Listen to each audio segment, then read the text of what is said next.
Привет на всички, които са попаднали на това видео. В него ще ви покажа как се ремонтира кафе машина с марка Seco и модел Lavazza Amodo Mio. Симптомите на проблема се изразяваха в това, че при опит да се направи кафе, една част от течността постъпваше в чашата, но другата половина директно се изливаше в ваничката за вода. След първото кафе, течността, която се събира вътре, не винаги е достатъчно показателна, но когато се направи второ, трето, четвърто кафе, толкова много вода се събира вътре и определено се вижда, че някъде има авария. А тя всъщност е скъсано гумено уплътнение на буталото. По-конкретно се получава следното нещо. Понеже гуменият пръстен е дефектирал и не уплътнява добре, когато се постави капсулата с кафе вътре и се затваря камерата, течността единствено да се движи по правилния път и да излиза ето през този отвор, който води към чучура, т.е. течността единствено да излиза през чучура към чашата, водата започва да избива от самата камера, понеже гумения пръстен не уплътнява добре.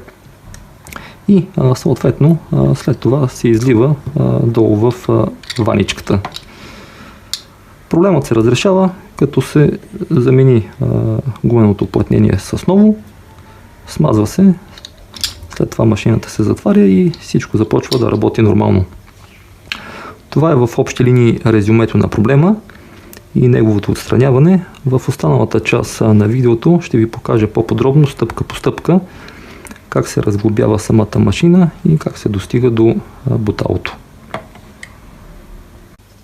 За съжаление машината вече е разглобена, но ще се опитам да покажа отделните етапи и мисля, че ще се получи разбираемо и сполучливо. Започвам с голямата ръкофатка. Трябва да се премахнат двете пластмасови капачета тук и тук. Аз използвам права отверка или остър нож, но също така има и специални инструменти за ремонт на GSM апарати и пластмасови приспособления, които не нараняват детайлите, но аз лично и с отверката успях да ги извадя и видимо няма никакви следи, здравички са. След като се махнат двете капачета, има болтове. Главата е вътрешен шестостен, мисля, че е номер 4. Отвиват се и двата болта, които са ето тук и съответно ръкохватката се освобождава. Относно въртока за гореща вода, аз лично го освобождавам, като прилагам повече сила и издърпвам право навънка. Естествено премерена сила, не усуквам в никакви посоки, държа с всички пръсти въртока и издърпвам просто право навън, излиза здрав, цял е. Също така, ето този гумен пръстен след това ще пречи, необходимо да се издърпа право надолу на чучура за гореща вода, който се намира. Издърпвам го право надолу, освобождава се и той. И е необходимо да се отвият няколко винчета, сега ще покажа къде. Ето тези двата. Тук главата на болта, мисля, че е торкс номер 10. Отвива се ето тук и тук. Има още 4 броя винчета долу на дъното, сега ще ги покажа.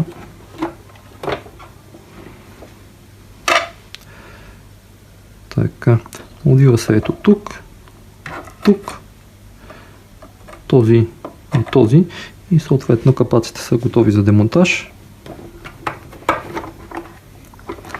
Начинът, по който се прави, е с леко издърпване право нагоре, понеже има пластмасови чопове, които трябва да се освободят и след това се издърпва навън. Сега ще ги покажа. Ето е този един голям пластмасов чоп и тук има два мънички. Другият капак по същия начин, издърпване право нагоре и след това навън, освобождава се и другия капак. За премахването на горния капак е необходимо да се отвият два странични винта и да се освободи позицията на чучура за гореща вода. Сега ще покажа по-подробно. Единият от винтовете се намира ето тук с глава торкс номер 10, отвива се. От другата страна, симетрично разположен е другият винт, трябва да се отстрани и той. За чучура, единият от начините е да се махне този маркуч, като се демонтира една от двете скоби в горния или в долния край. Но аз лично не исках да нарушавам водното съединение, не исках да демонтирам тези скоби и съответно по малко по-труден начин, но все пак успях да освободя чучура. Той се държи на две винчета. Ето тук и другият е малко по-навътре. От записа най-вероятно няма да се види изобщо. Има още едно второ винче, което се намира тук. Съответно с подходящ инструмент, дълга кръстата отверка, отвивам едното винче, което се намира тук, и другото, което е на доста по-трудно достъпна позиция, но с малко повече старание и търпение, отвива се ето тук и съответно чучура е готов за демонтаж, което ще направя след малко. Другото, което сега виждам, трябва да се освободи L кабелът от конектора, за да не пречи след това. И съответно пристъпваме към премахването на самия горен капак. Това всъщност са два отделни детайла, два отделни капака, които трябва да се разсъединят. Има два пластмасови чопа. Ето тук и тук, но както се вижда, аз не съм бил достатъчно акуратен и единият е почти строшен, а другият вече липсва. Но според мен те по никакъв начин не нарушават стабилността на сглобката и когато тези пластмасови чопове са освободени, разсъединяването се получава ето по този начин. Малко трудно, но не трябва да заклинва, това е важното. Издърпва се ето по този начин. Чучура, който предварително сме освободили, можем да го прокараме през отвора. Поставяме го на страна. L кабелът не пречи и продължаваме да издърпваме. И съответно горният капак можем да го отстраним. Отваря се достъп до две винчета. Главата е отново торкс номер 10. Отвивам ги и тях.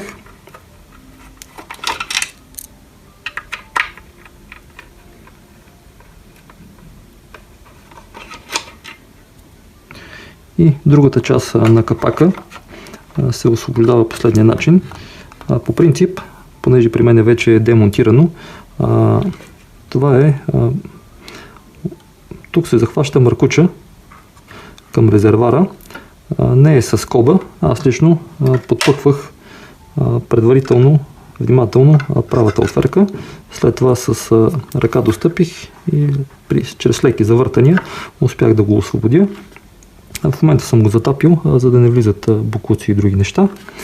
По този начин се маха и задната част на горния капак и съответно вече може да се пристъпи към същинската част за освобождаване на буталото. Следващата стъпка е да извадиме 3 на брой зегерки. Едната е тук, а другите две се намират тук и тук. При мен те вече са отстранени. Поставил съм просто едната, за да се опитам да покажа до някъде нагледно как се прави. Подпъква се просто права отверка и внимателно се издърпва. Това освобождава зегерката и съответно тя се изважда. От тук нататък това ни позволява да извадим самата ос. Издърпим я внимателно. Не се икономисвали, според мен е масивен метален елемент. И това на този етап е напълно достатъчно, за да извадиме механизма на буталото, който сега ще се опитам да го заснема и да се види добре. Издърпва се просто внимателно назад, макар че водните съединения се държат, излиза свободно и може да се извади. И вече имаме достъп до скъсаното гумено гумено съединение, което ще покажа малко по-късно. При положение, че машината е разглобена до това състояние, според мен е добре да се извадят и другите две метални оси, които държат другата част на камерата, за да се види тя в какво състояние, дали е здрава, има ли нещо счупено и съответно да се почисти. Сега ще покажа и зегерките вече са предварително са отстранени. Тук не се вижда на клипчето как се изваждат, просто издърпвам самите метални оси.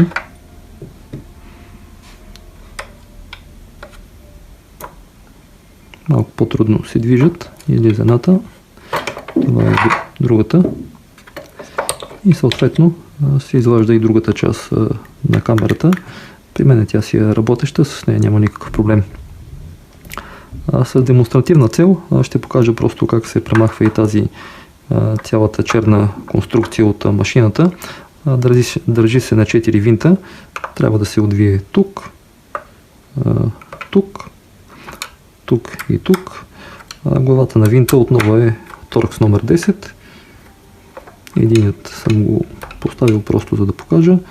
Това, което е особеното, двата задни са по-къси, тези, които са отпред са по-дълги. Трябва да се внимава просто обратно при изглобяването да се поставят в същите позиции. И съответно ето тази цялата черна част се премахва и машината е почти в разглобено състояние. Възстанових буталото, за да покажа как по-точно се демонтира. Трябва да се отвият двата винта, които се намират ето тук вътре. Отвива се ето тук. Отвива се също ето тук. И трябва да се премахнат ето тези двете планки. При мен е демонтирана само едната. Трябва да се отвие ето тук и ето тук. Другата при мен в момента е затегната. Не съм я свалил, ще покажа само с едната. Маха се тази планка. Съответно по същия начин трябва да се премахне и другата. И това позволява изваждане на буталото. Има силна пружина, която го натиска. Внимавайте. Трябва да се придържа. И вече се изважда самото бутало. Премахвам тази пружина. Премахвам ето тази част. И съответно изваждам скъсания гумен пръстен.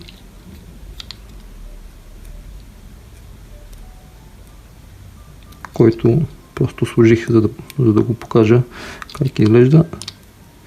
Ето това е той. Трябва да се постави новия. Смазват се нещата. Гръста, която използвам, е с марка Техните. Не знам доколко успях да оцеля италианското произношение, но това, което е написано на нея е, че е специално направена за хранителни цели и за смазване на детайли, които са в контакт с храна и напитки. Гуменият пръстен е с нестандартен. Външният диаметър е с размер 52 см, вътрешният е 43,5 см, дебелината мисля, че беше 3,9 мм. Това, което е необходимо да се направи, смазва се, поставя се обратно, всичко се сглобява в обратен ред и проблема с теча, който споменах в началото на клипчето, вече е отстранен. Това, което мога да кажа като съвет по техническата част е, когато разглобите машината и имате нужда от време, за да поръчате резервните части и отминат 2-3 дена, както се случи при мене и 2-3 седмици. След това, когато сглобявате, една голяма част от нещата се забравят и при мен се получаваше на няколко пъти моментът с научването, кое откъде беше. Просто го споделям да знаете, когато отмине време се получава малко по-трудно.